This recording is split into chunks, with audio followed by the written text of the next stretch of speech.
Hey, what's up guys, Metaphor here, and today we're going to be doing a Dark Aether camo guide.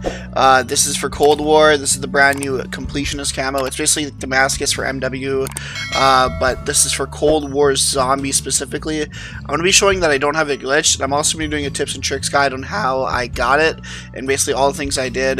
The way to prove that I have it legitimately is to show you that I have plague damage for every class. Before, there was a glitch, and it's still going on actually, where if you just complete most of the challenge, you'll get it unlocked, but I will be showing that I have it for every single weapon. On top of showing this, I'm going to show you my playtime, and I'm also, like I said, going to give you some tips and tricks. So today right now is November 29th, so Double XP weekend is just about to come to an end, and I did do most of this during Double XP weekend. However, the XP was bugged, so there was some positives and there was some negatives to this, and you will be able to replicate my methods as far as I know. I didn't do any glitching, I didn't do anything stupid like that. I did it completely legitimately, I did it all in stream, and yeah, I mean, the only thing I did that will be hard for you guys to do was I had people come into my game and AFK for me, but I don't think getting 1 or 2 AFKs will be that hard. You can kind of cycle off with your friends, like if you want to do it at nighttime or something and one of your friends goes AFK, you can do the method that I'm going to talk about, but this is the fastest way to do it. Here, this is the final weapons. Sorry, it's a little tedious, but I just want to make sure no one thinks that I'm cheating, and yeah, there you go. It looks sick on the knife, by the way. I'm also going to show you guys how much time it took. It took me a total of 3 days and 25 minutes to do this, but that's just zombies game time, so a lot of this grind actually exists outside of zombies. A lot of people think that the best method is just sit there and do it in zombies, and as of the 29th of November, it's not. The best method for doing this is actually to play Dirty Bomb, because for some reason Dirty Bomb has a 4 times XP multiplier or something of that nature. And for those of you guys that don't know what Dirty Bomb is, it's just a multiplayer game mode. It kind of looks like Warzone in a way, and the best methods for that is to just sit on bomb sites and kind of camp and let people come to you, and you just kind of hold down a point. I finished my guns to level 38 to 40 in 3 games, so obviously that's me playing well, or me playing in, you know, easy lobbies maybe, like if the lobby isn't very good, but the fastest I could get it done was 3 games for level 38 and 40. And now you might be asking, well, Metaphor, you need your gun to level 50 to get the final challenges unlocked. Well, that's where the method comes in. You actually don't need to get your gun to level 50 to start off, because when you're playing the zombies game, you're going to get XP. Right? So what I did was I found out the time it took for me to get to level 50 from a certain level point, and that sweet spot was level 38, 37-ish, around there. Again, there's double XP in this, but then you also have to take into account that the XP for zombies is bugged. So once they fix the XP bug, and once they take away double XP, there's going to be a new spot to go, so you're going to have to kind of test it on your own, but it should only take you 1 or 2 guns to even figure out the timing perfectly. It just so happens that with the XP bug being bad for XP, and then with double XP being in the game, 38 was kind of the sweet spot, and I would actually finish 1 gold camo per game, and it would take me on the SMGs, on average, it took me an hour and a half per gold camo. Here's also how you want to be setting up your weapons and everything like that. So first things first, you definitely want to have Ring of Fire tier 3 on. It doesn't take very long to get this. If you've played zombies at all, you probably already have it. You definitely want to have your guns leveled up as well for whatever you're doing. Again, this doesn't take very long. So like when you're on assault rifles, just make sure it's 3. When you're on snipers, make sure it's 3, etc, etc. You know, you want to have all your perks leveled up. Doesn't really matter if you have elemental pop, because you don't want it. This, again, doesn't really matter, but you do want cryo freeze if you are going to use it. But you definitely don't want to use elemental pop, and you definitely don't want to use anything but elemental freeze. So do not use those things at all. I'll explain later on in the video as to why that's a bad idea. So when you're taking any gun, again, you'll probably have it be like level 38 to 40 or even higher. You want to set them up in a certain way. So the best way to set them up is you don't want to just make it the best multiplayer class. You kind of want to set it up for the best case scenario for zombies. So what I did was, on most of my guns, I'd put on this little red dot sight if I could, the GI Mini from Modern Warfare, or just typical red dot sight, Microflex LED. For muzzle, you want to put on the increased equipment drop rate with vertical recoil control. So if you have this unlocked, you want to use it, and if you don't have this unlocked, then you actually want to put this one on instead of the increased equipment drop rate. The reason why is because vertical recoil is really important when it comes to hitting headshots. Vertical recoil is obviously it bouncing up and down, and you don't want it to go that far up when you're trying to get headshots, because you'll just start missing. So even though you're missing equipment drop rate isn't that important, because you're not really using much equipment anyway. You're only using equipment when you get stuck, and the only equipment that I recommend getting is stun grenades. I don't recommend anything else. Stun grenades will save you when you're in a corner though. You just need to not panic when you get cornered. You need to look at the ground and throw a stun grenade. That's it. And then shoot a hole out of the zombies. It's the best way to do it. Just make sure you don't panic. I used to die a lot when I first started because I'd get cornered and I didn't really know what to do, but it's very easy to get out as long as you have some armor and you have a stun grenade. So vertical recoil for the barrel. You want to put on the armor damage. This is the best thing possible. This helps you kill the armored zombies really fast. And then you want the laser sight. So like people, again, like you would normally think you want the increased salvage drop rate, but it's not that important. And you really, really want hipfire accuracy because this is going to be a grueling process, guys. This is, like I'm telling you all, this is going to take a long time, right? So you definitely want to make sure this is as easy as possible for you.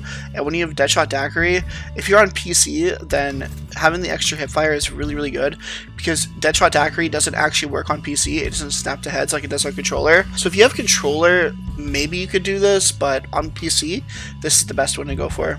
And then for this, you don't want any negatives really. This is kind of what I would run most of the time if I had it, but I didn't really have this unlocked for most of my guns. So I would use foregrip, but field agent grip, if you have it, go for this. And now for the mag, you definitely want a fast reloading, highest possible capacity mag. Again, you're not going to have this unlocked if you're doing this the right way. You're probably going to have like 1, 2, or 3 of these unlocked. So your best bet is to go with like the 45 round speed mag here. You definitely want to go to the highest ammo capacity with the speed as possible. And let's just say hypothetically you had this unlocked and this unlocked. So you're like, what would Metaphor do? He has a higher round mag, or he has a low round mag with speed mag. I would probably do the low round mag speed mag, but you can do whatever you want here. And for this, like I said before, you're not going to have all these unlocked, unfortunately, so you're going to have to kind of compensate. So I would just do the speed tape, because there's no cons. You're not going to lose anything by taking it. You don't want to lower your sprint to fire, and you don't want to lower your hip fire accuracy. So again here, you see how this is all minus hip fire accuracy? Well, what I would do is I would just do tactical stock, because this increases your aim, walking, movement speed, and this is actually really good for when you're kiting zombies early on. So I would recommend doing this. This is my typical setup for most guns. Also, like I said before, in terms of equipment in the game, you definitely want to keep saving the stun grenades. You want to try not to use any of the other grenades that much, but the stun grenades are really, really, really, really helpful, and they will save your ass.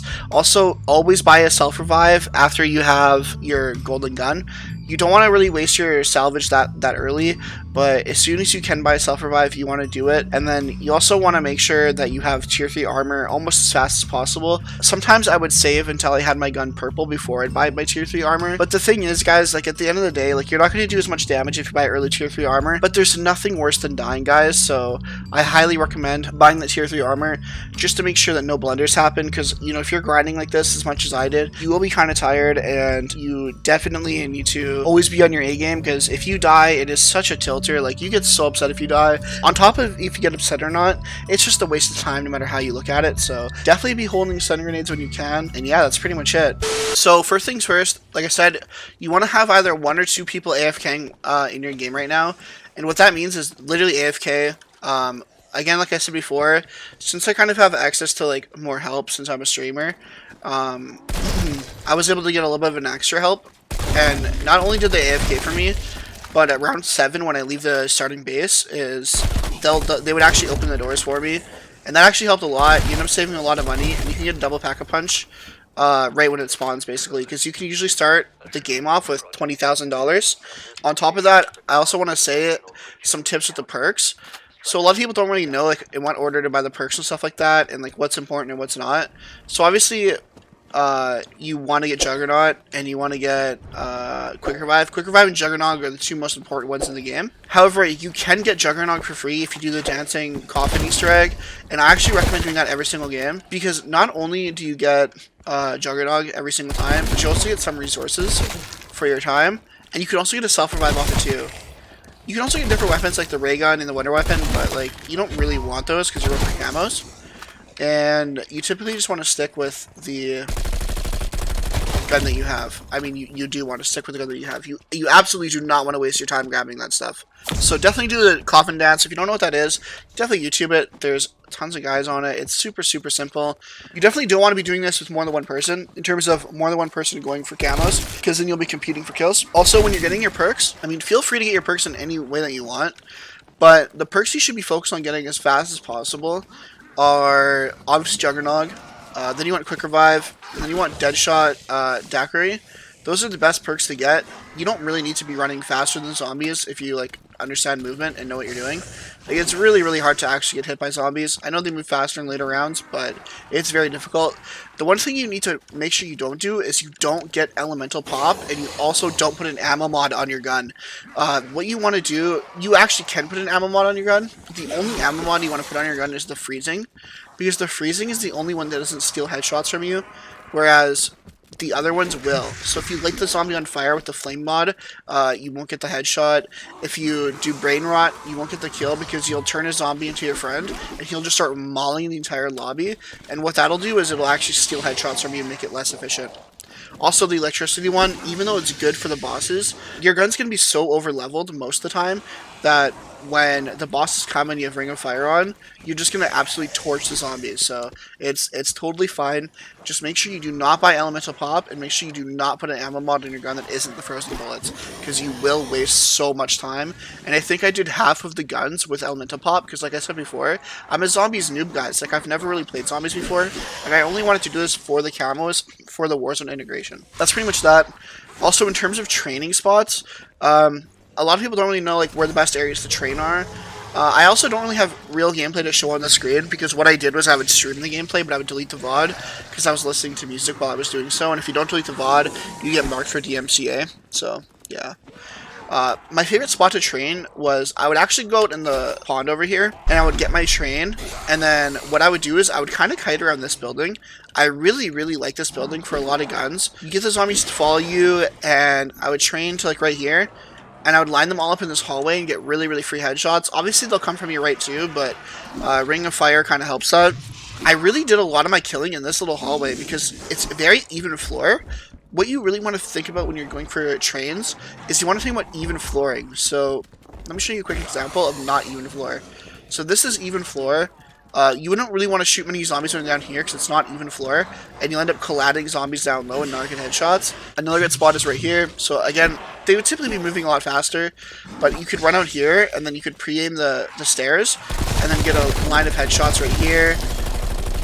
Get a ton of easy kills like that, but this is where it's really uneven. So a lot of people train out here, and you can train out here. You'd only want to do it right here though, because you got even floor. You wouldn't want to shoot zombies that are up here or like over here, 'cause it's not even. Typically on a later round, you'd have like 1,000 zombies right here, and you would essentially just turn around when you get into the door and just laser them.